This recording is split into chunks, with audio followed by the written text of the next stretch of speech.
The Guardian in the Dark Night. "Besoy! Besoy! Anyone getting off here? Get off now!" shouted the bus driver to the passengers. "I'm getting off! I'm getting off!"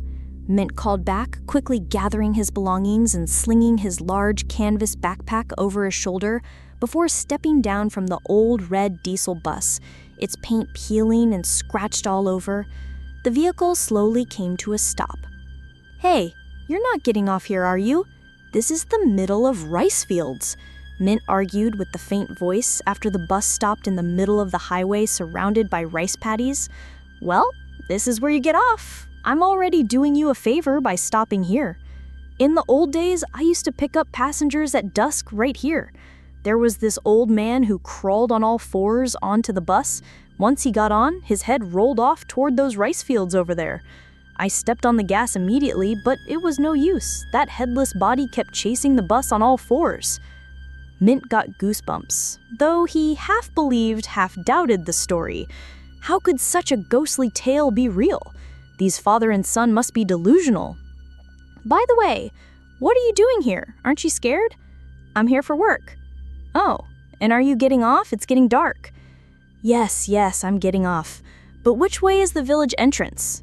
The young man pointed straight ahead to a concrete road that turned into the thick pine forest about 100 meters away.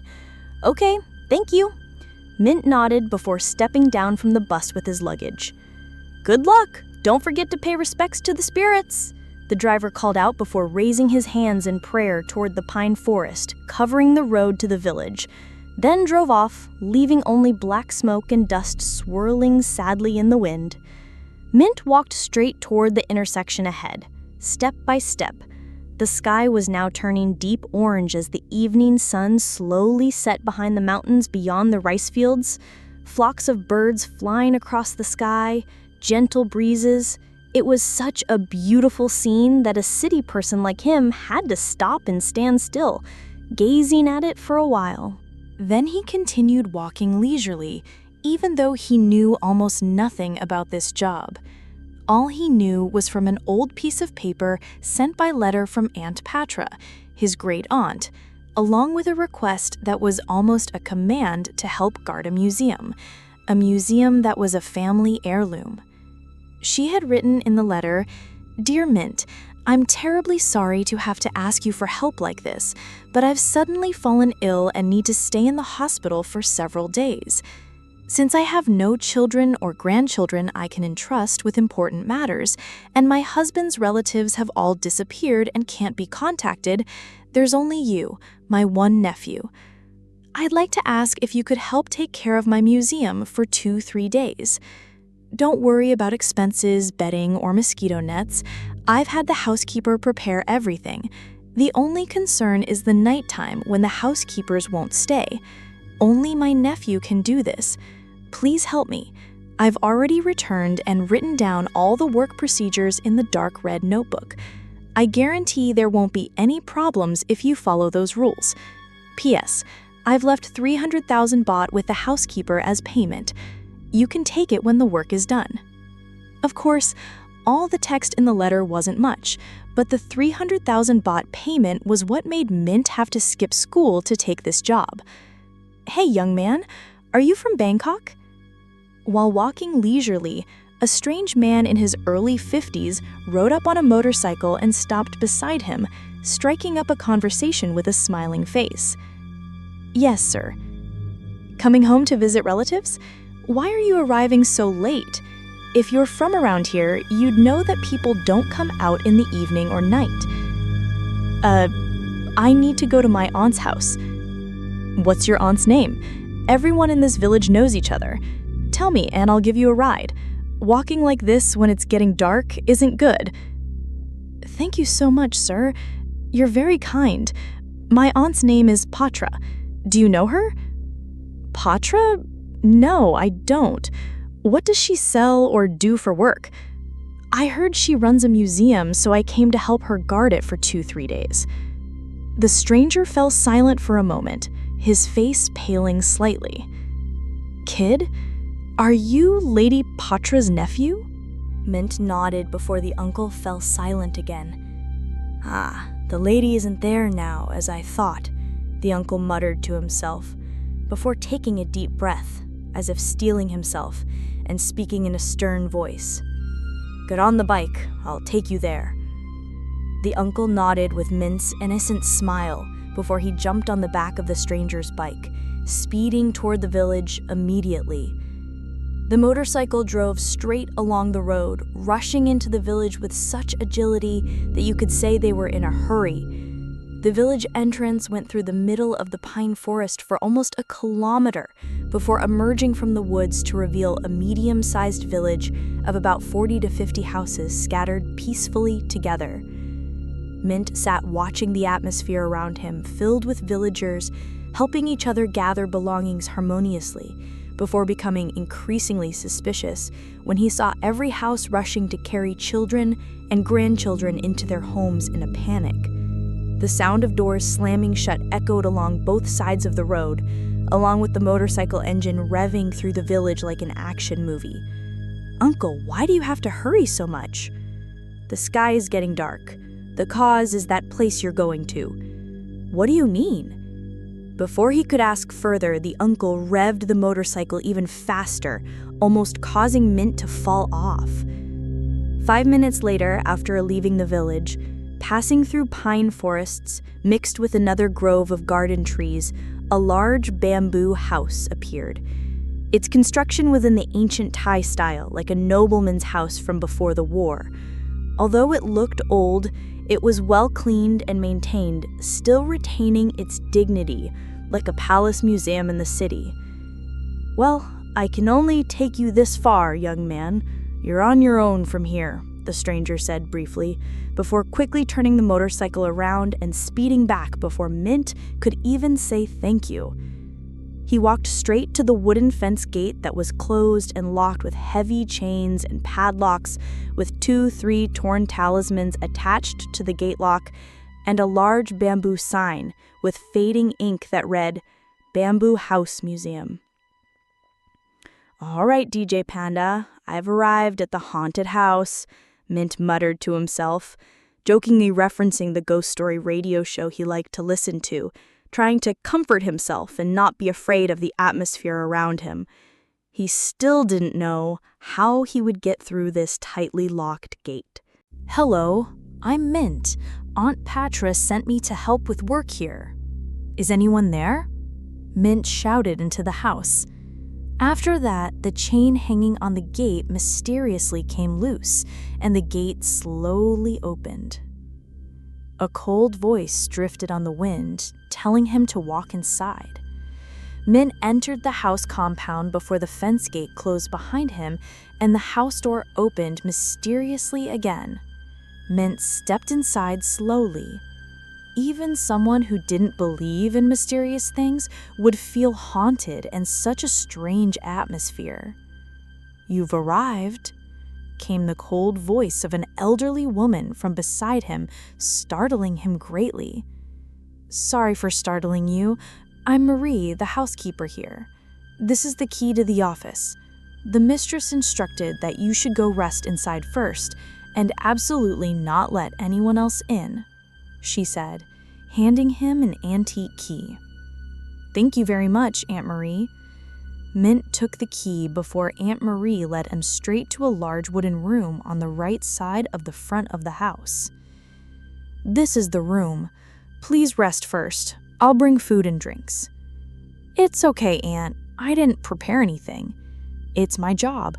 Please wait in the room," Aunt Marie said, before disappearing to the kitchen. He stood examining the key in his hand for a moment before unlocking the door to enter. "Wow!" Mint exclaimed in amazement when he saw the atmosphere of this office. It was a large reading room surrounded by old books and decorated in an antique style. In the corner was a glass cabinet displaying coats, hats, knives, and guns that looked like an explorer's outfit from an Indiana Jones movie. In the center of the room were writing instruments and quill pens arranged elegantly, along with notebooks and notes written in exquisite handwriting. "Mr. Mint, I've placed food and drinks at the front of the room." "Thank you very much, Aunt. Would Aunt Marie like to eat together? Mint replied before walking out to open the door to invite her to eat together, hoping to ease his nervousness about the place. But when he opened the door, he found no one there, only a set of food placed on a serving cart.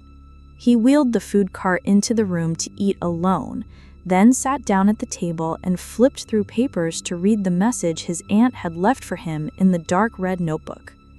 To Mint. I must thank you very much for agreeing to help me take care of this museum.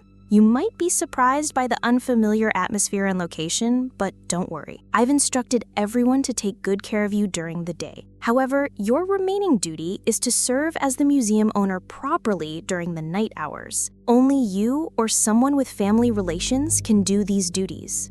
You might not have known before that this place is the museum of Mr. Jakrapan, the great explorer, the founder of our family. He was a high-ranking government official in the old days and a pioneer who traveled on adventures throughout the country. Many places he visited have many stories, including mysterious and dangerous places. The items stored and displayed here are full of historically valuable objects and sometimes have mysterious origins that cannot yet be explained. Please don't be too startled or frightened if there are strange things during your stay here. Let me explain the work rules briefly so the work can proceed smoothly. Rule 1.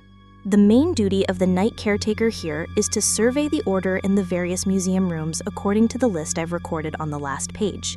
Please check carefully that items in each category are still complete and not missing, and arrange the offerings according to the list. All offerings have been prepared in the refrigerated cabinets in the corner of each room. I've had the housekeeper prepare them during the day. When ready, start checking from exactly 8 p.m. and finish before midnight. In the morning, the housekeeper will handle everything. Note: I recommend closing all the house windows so you won't be distracted while working. There might be strange things disturbing you, don't be alarmed. Rule 2. The museum rooms are divided into 3 sections: the Explorer's Equipment and Lifestyle Room, the Strange Creatures Room, and the Forbidden Collection Room. However, there's another room with the door closed at the very back of the house, the Sealed Room. You shouldn't enter this room and absolutely must not touch anything in it. Just quickly finish your duties and leave, except if something abnormal happens, then quickly return to this room and use the phone on the desk to call me immediately without dialing a number. Rule 3. In the Explorer's Room, please count the items according to the list I've provided until complete. Clean the desk inside and brew strong black coffee with dry bread placed on the desk. While in this room, if you smell smoke or see stains after cleaning, quickly kneel down with your face to the floor and wait. During that time, no matter what happens, absolutely do not show any response. Rule 4. The Strange Animals Room will be a room that collects many stuffed animals. In this room, you must open the locked refrigerated cabinet in the corner and take out items to place in front of each animal, while collecting the old trays that were placed there. Each tray will have the name of each type of animal written on it. Place them according to what's written, or you can look at the animal's name from the old tray that was placed before. Actually, the number of trays won't exactly match the number of animals in the room because there are only a few animals that come out to find food at night, so just place as many as you have. Note: some animals might disappear. Don't panic because they'll return before midnight. Done. However, if the missing animals are named Black Diamond or Lady Vengeance, stop working immediately and quickly return to this room. Rule 5. In the Forbidden Collection Room, this will be the only room without lighting, and you cannot use light from any electronic devices. You can only use the lantern hanging at the front of the room. When entering inside, you must walk along the corridor path in one direction only. Do not walk back and close the door after entering every time. Normally, the door will have a large talisman attached and sacred thread wrapped around the door latch. Carefully untie it bit by bit, and after walking in, wrap it back as before. Never be careless. Inside this room will be more detailed, which I'll explain in the following points. Rule 6. The first thing you'll encounter in the collection room is a headless Buddha statue. looking like a strange monument with a wound at the neck. Normally, it will have blood stains at the corner of its mouth, which means it has dealt with the offerings the housekeeper prepared. Clean the blood from the statue's mouth corner properly and walk away quietly. But if you don't find blood at the mouth, but instead find it at the statue's feet, that means someone in the house has disappeared. Clean the blood from its feet as well and walk away from there. In the morning, don't forget to inform the housekeeper who comes to take care of this place about what happened. Note, though rare, if you find the statue has disappeared, quickly return to the room immediately. Rule 7. In the middle area of the corridor, display case 14 will show the chains and body parts of Mr. Dam. At this point, you don't need to do anything. Just check that nothing is missing according to the list and walk away from there. Note, if you find someone else there besides you, pretend not to see them and try not to follow any advice from that man, even if you've met or known him before. Rule 8. At the very end of the corridor, there will be an old shrine in front of the sealed room. Check carefully that the hanging garland has been changed to a new one and the meat tray has been properly offered. If everything is prepared properly, you can leave immediately. But if not, you must take out the old tray and light one incense stick to apologize, saying, "Tomorrow I'll bring more offerings than before." Then walk away. Note, if you hear people whispering but can't find the source of the voices, just walk past this shrine without looking back or stopping to pay respects. Rule 9. Everything needed for offerings in this room will be prepared during the day, so you don't need to add any offerings or anything else in this room.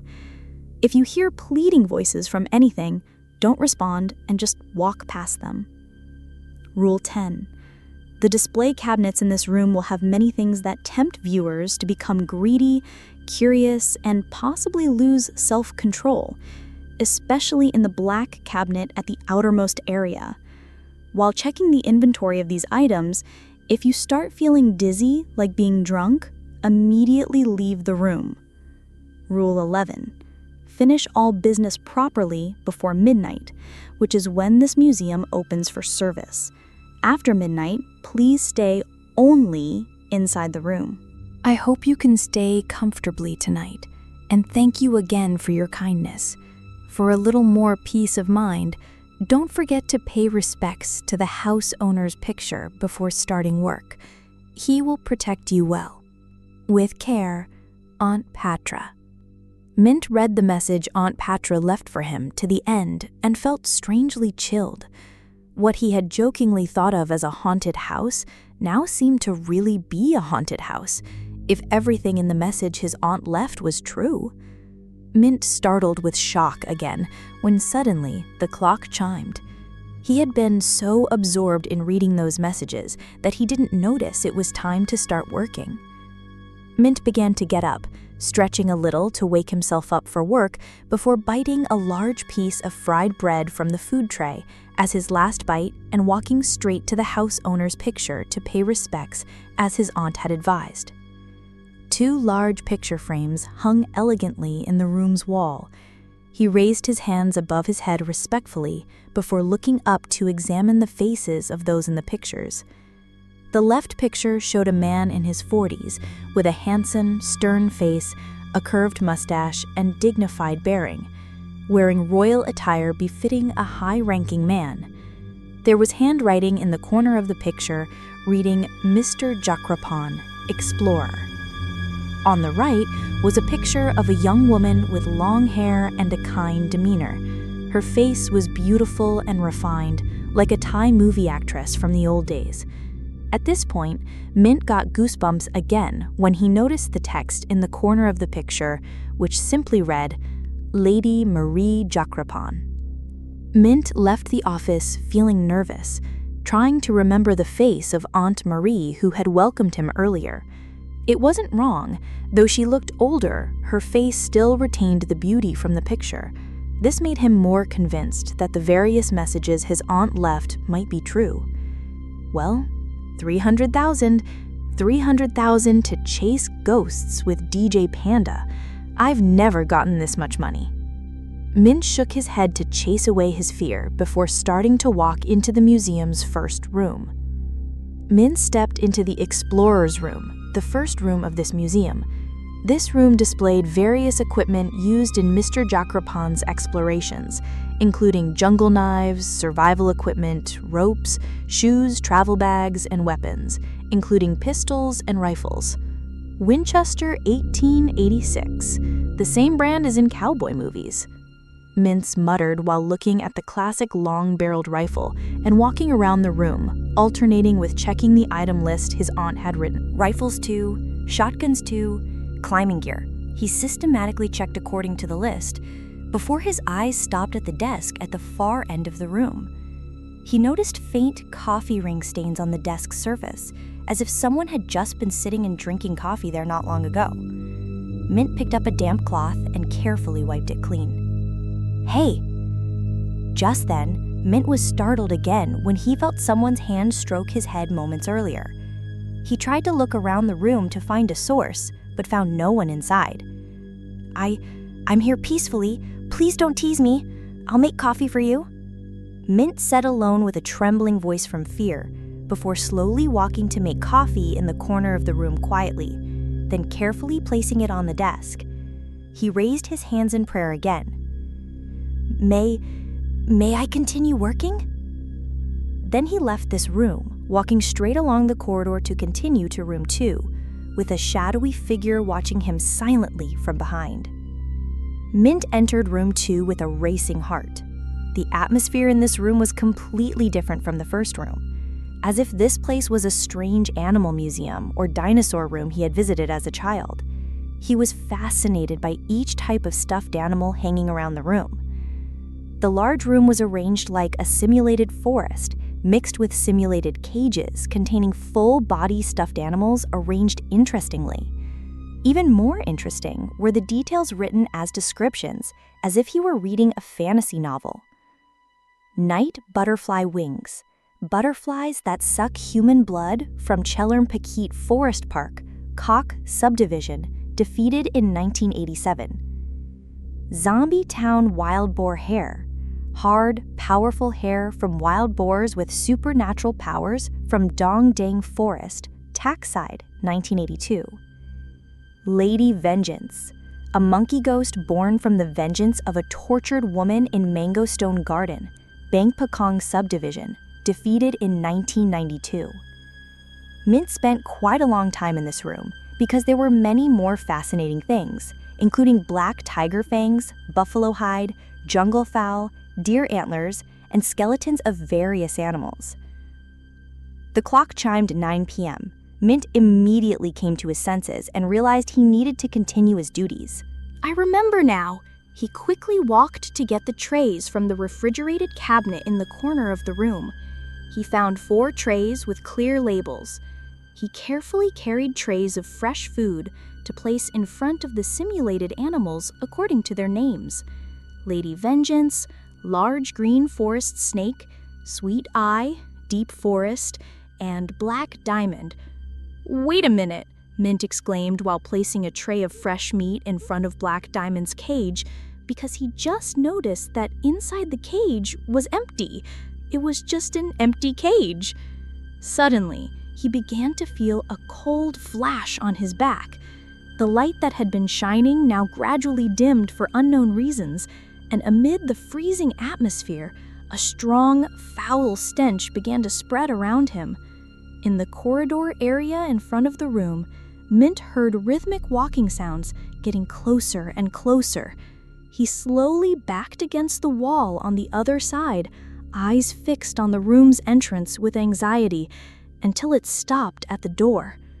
The wooden door slowly opened. Mint slowly swallowed with difficulty, gripping the aluminum tray tightly, staring at the door, waiting to see what he would encounter. "Mint, what are you doing here? Come home with Mom." Mint's eyes widened in shock when he found the visitor was his own mother. "Mom, how did you get here?" His mother still stood still, smiling gently and coldly. "Mom came to pick you up. This place is scary. Let's go home." "I haven't finished work yet. Mom, wait in the office first." "Take Mom there. Mom can't find the way," she replied with a cold, flat tone. Mint placed the food tray on the table and walked straight to his mother to lead the way. "Stop!" A mysterious man's voice echoed in his consciousness. Mint's hair stood on end as he tried to look around the room to find the source of the voice again, but there seemed to be no one else in the room. Suddenly, he noticed a young man who appeared in the corner of the room. The man was handsome with fair skin, tall and slender, wearing a white shirt and black jeans. He looked like a wealthy young man from the city, but there was something in his eyes that seemed mysterious and formidable. "Don't go near it," the young man said calmly. "That's not your mother." Mint turned to look at the stranger. Who are you?" "My name is La," he answered briefly. "I was traveling through and saw the lights, so I stopped to ask for accommodation for the night, but this place doesn't seem ordinary." Just then, Mint was startled again when suddenly the food tray behind him flew past his face toward the door as if someone was throwing it with full force. The sound of the tray hitting the floor rang out loudly, with chunks of meat and blood spilling everywhere. "Mom, sorry, I didn't mean to," Mint quickly said. Law stepped forward, standing between Mint and his mother. "Don't go near her. Back away." Mint's mother was standing still, her expression changing to stern and rigid, her whole body trembling. She stood clenching her teeth tightly, saliva flowing from the corner of her mouth until it soaked her shirt. The same foul stench intensified. The woman he thought was his mother trembled violently, as if possessed by a spirit. Coarse hair appeared along with patterns gradually appearing on her face and skin. It was black striped patterns alternating with dark red bursting across her body. At that moment, Mint was certain that the visitor was definitely not his mother, because she slowly bent down on all fours, eating the chunks of meat and licking the blood scattered across the floor. When it finished eating, it fixed its gaze on him again, all four legs crouched down, preparing to pounce at him. Law stood blocking in front, his eyes changing to become cold and formidable. Suddenly, the thing disguised as Mint's mother seemed to sense something. It stopped still, trembling with fear. "Go," Law said with one word in a calm voice. The thing let out a sharp scream and ran away from the room quickly. Law turned to Mint, his face returning to normal. "Are you all right?" Mint couldn't speak. "This room is dangerous now. Let's go out first." Law walked to open the door. "I'll take you somewhere safe." Law led Mint out of the room and walked to the central hall. This is a museum that keeps spiritual objects. At night, they come to life. You must be careful. "Do you know about this?" "I've traveled to many places and encountered places like this," Law answered calmly. "You have necessary reasons to stay here, right?" "Yes, I need to finish the work." Law nodded. "Then I'll stay to help you for a while. But I can't stay long. I need to continue my journey." "Thank you so much," Mint felt relieved. "But remember, don't ask too much about my personal matters. And when I tell you to do something, do it," Law said seriously. However, he couldn't escape from this house because as soon as he left the room, all doors and windows closed by themselves. "It looks like we're trapped in here," Law said calmly, not seeming surprised at all. While standing there helplessly, they heard the sound of tearing paper along with the sound of old wooden doors slowly opening from behind them. Mint turned to look and found it was the door to the innermost room, slowly opening as if inviting him to walk inside, the door to room 3, the forbidden collection room. "That room is the main room." Law looked at the opening door. "You need to go in and finish the work. I'll go with you, but once inside, I can't help you much because the rules in that room are strict." "So I have to go in alone?" "Yes, but I'll watch over you from a distance. Have confidence in yourself. You can do it." Mint gathered his courage. "Thank you. Go ahead. Time waits for no one."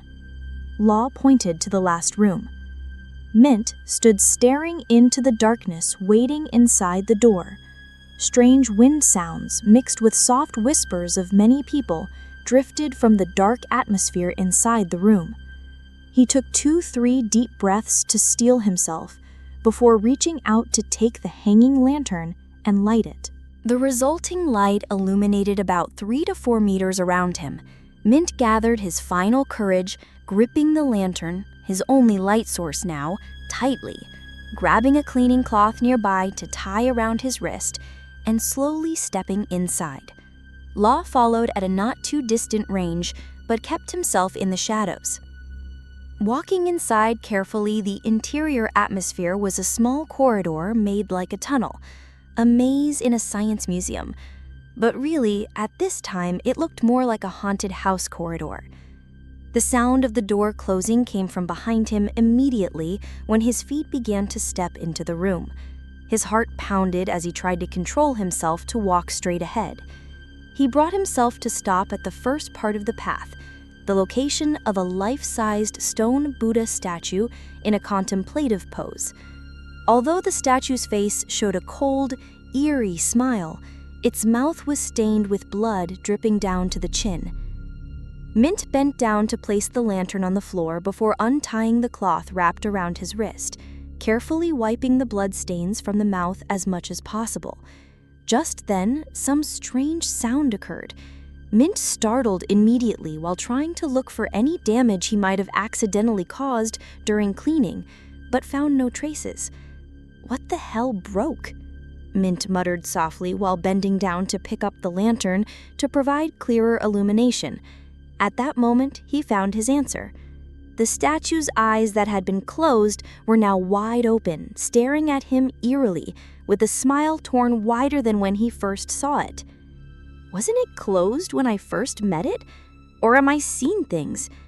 Mint tried to stay positive, thinking the firelight might not be bright enough for him to see clearly, and he might have been mistaken.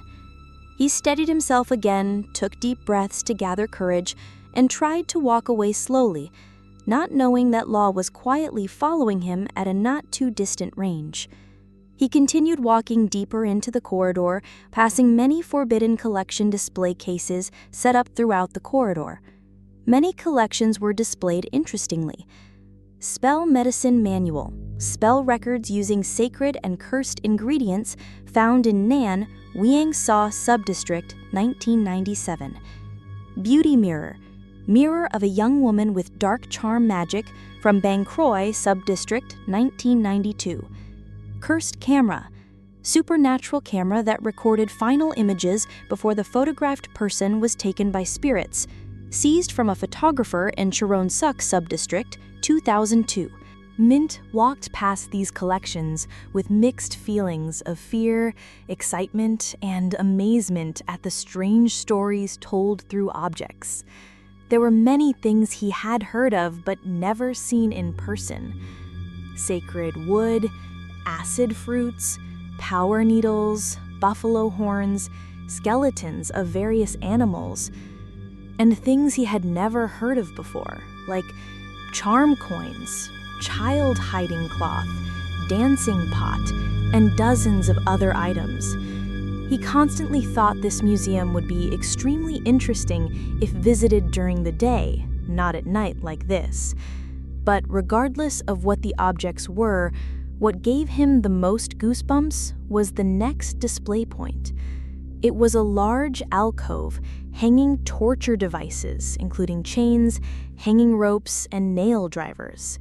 In the center was a small glass case displaying human body parts with descriptions of their origins, all from the same man. Glass fangs, fangs that grew in the mouth's palate of one with supernatural power, from Mr. Dam's mouth, Bangkuthian Prison, 1967. Mr. Dam's chains, chains used to imprison Mr. Dam, the death row inmate who wouldn't die, from Bangkuthian Prison, 1967. Hell hanging rope.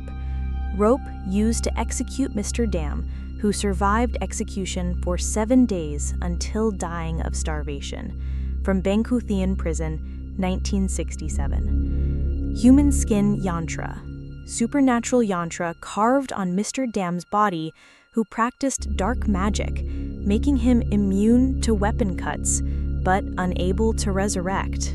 From Bangkuthian Prison, 1967. So you've come, little one. Mint nearly fell over when suddenly a voice came from behind while he was intently reading the text in the glass case. He quickly turned around to find a man in explorer's clothing, shorts like a dark brown scout uniform, a curved mustache and stern demeanor.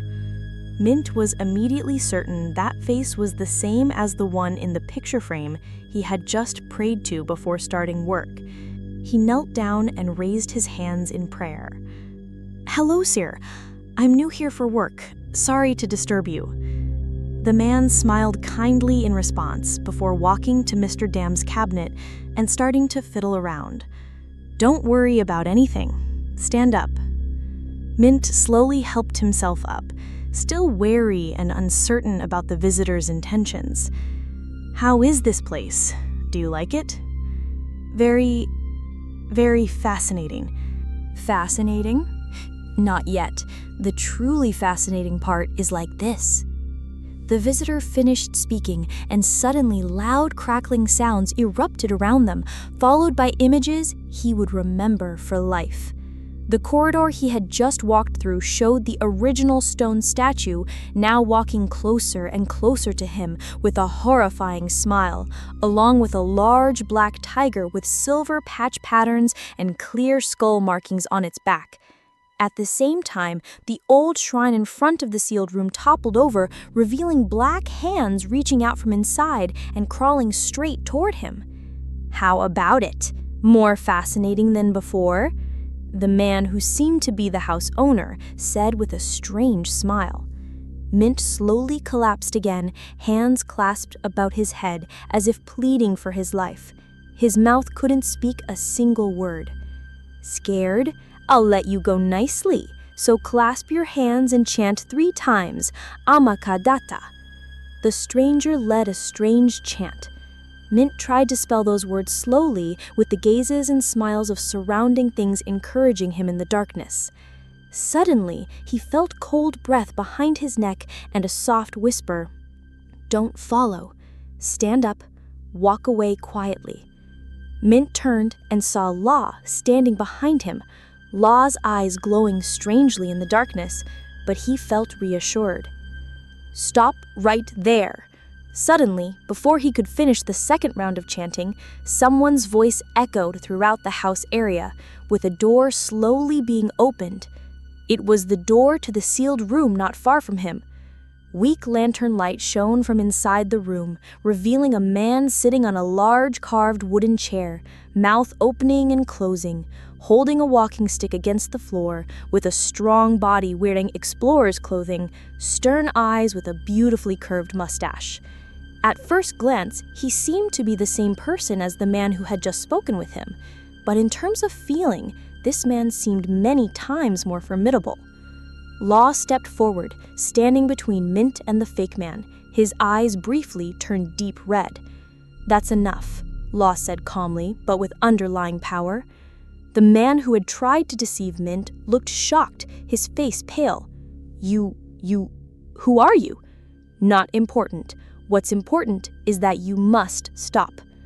"Keep chanting, boy," the first man said shakily. "Now."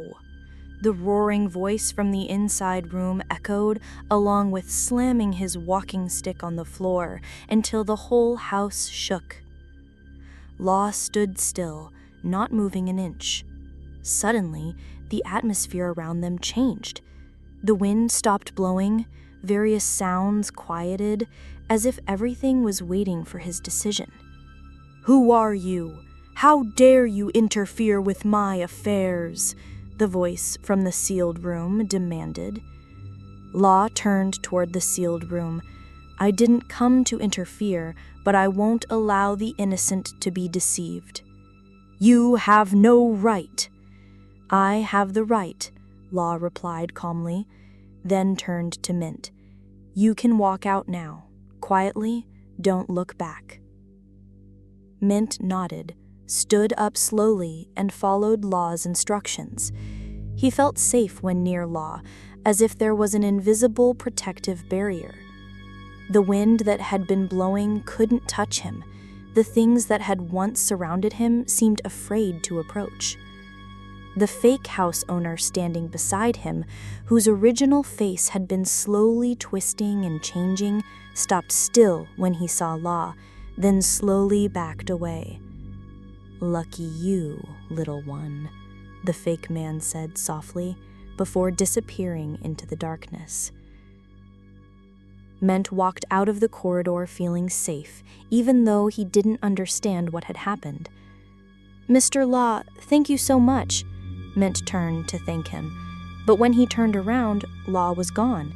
There was only a quiet shadow in the corner of the room and a soft whisper, Your mission is complete. I must go now. Return home safely. The atmosphere around him began to quiet down. The wind that had been blowing stopped. The lantern light revealed only objects arranged normally around him. Come here, grandson. Suddenly, a deep, formidable voice spoke to him, but this time the voice sounded gentler than before. Mint felt a strange warmth. This was the same voice he had heard in the strange animals room. He slowly walked toward the real house owner, respectfully. You've worked hard. Thank you. I feel quite familiar with you, young man. Whose son are you? The house owner asked. He conversed respectfully for a while until all feelings of fear began to disappear, replaced by intimacy and reassurance that was unbelievable. So you're actually my descendant, even though we're 6 generations apart. I'm honored to have your bloodline, sir, but why do you keep these ghosts here? Well, I can't just let them loose. I must confine them until their karma ends. And another thing, you should call me great-great-grandfather. Sorry, great-great-grandfather. Where did you learn the magic to control them? And how do you keep them contained? Mint asked with curiosity. The house owner smiled gently and reached for something, the one item kept in the most tightly sealed room of the house. It was an ancient book that looked magical, with ancient language text on the cover that he couldn't read. The magic I use comes from this manual, inherited from our ancestors. This is the Great Consciousness Manual, written by Hunter Jakrapan, the great hunter from the Ayutthaya period. Mint listened to his great-great-grandfather's answer while looking at the manual with sparkling eyes. As for the stories, there are many. Forest spirits, ancient ghosts, tree spirits, and supernatural phenomena in this land all have their stories. It would take more than one night to tell them all, but if you'd like to listen, I'll tell you. Thank you, great-great-grandfather, but I think I should return home. My aunt will be worried. The house owner laughed softly. All right, travel safely, and remember, if you ever have matters concerning mysterious things, you can always come to your great-great-grandfather. When Mint walked out of the museum, he noticed that all the doors opened automatically. Dawn light began shining through the windows, and all the frightening atmosphere disappeared, as if it had never existed. He stood looking back at the museum once more before walking out, wondering who Law, who had helped him, really was. But Mint felt immeasurably grateful. When he returned to Bangkok, he received the 300,000 baht as his aunt had promised and kept all the mysterious stories as memories he would never forget. As for Law, he continued traveling in the darkness, protecting good people from evil things, with no one knowing who he was, where he came from, or how great his power was. He was just a mysterious young man who appeared when people needed help, then left quietly when the mission was complete.